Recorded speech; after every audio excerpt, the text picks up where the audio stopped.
Tila pinagkibit-balikat lang ni Pangulong Bongbong Marcos ang posibleng pagtakbo sa Senado at pagpronta ng mga Duterte bilang oposisyon.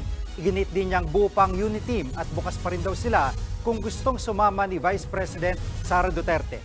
Nasa frontline ng balitang yan si Maricel Halili. It's a free country. They're allowed to do whatever it is they want. Ito ang tugon ni Pangulong Bongbong Marcos sa balitang tatakbong senador, ang mag-aamang Duterte, na sina dating Pangulong Rodrigo Duterte, Davao City 1st District Congressman Paulo at Davao City Mayor Baste Duterte. Ayon pa nga kay Vice President Sara Duterte, may plano rin daw patakbuhin sa pagka-presidente si Baste sa 2028. Pero para kay PBBM, masyado pang maaga para pag-usapan yan.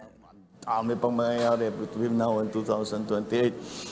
And the only real situation will become clear in October sa filing. Hindi na bago ang pagiging kritiko ni Mayor Baste na ilang beses na ring binanatan si Pangulong Marcos sa mga prayer rally nila.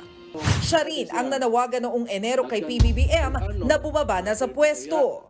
Kaya kasabay ng pagbibitiw ni VP Sara sa gabinete, ang mga Duterte ngayon ang ipinopronta ng ilan bilang bagong oposisyon. Pero kahit tila mas lumalim na ang lamat sa relasyon ng mga Marcos at Duterte, iginiit pa rin ng Pangulo na buo pa rin ang unity team. The unity team is still there, and if you look at the structure of the parties that ran together in the last election, that really hasn't changed.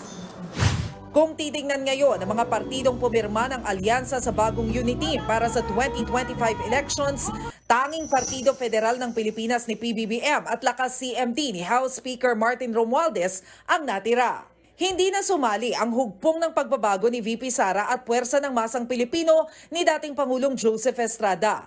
Pinalitan sila ng Nationalist People's Coalition na partido naman ni dating Senate President Tito Soto. Paglilinaw naman ng Pangulo, bukas pa rin ang unity team kay VP Sara. Pero depende raw ito sa magiging desisyon sa politika ng Vice Presidente. Depende kung saan siya papanig.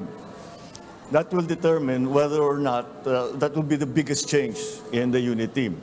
Na kung mawala sa unit team si Inday Sara, yun ang pinakamalaking change kung sakali man.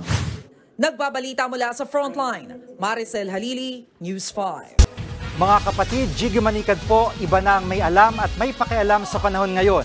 Para sa konkreto, kumpleto at komprehensibong balitaan sa Frontline, mag-follow at mag-subscribe sa social media pages ng News 5.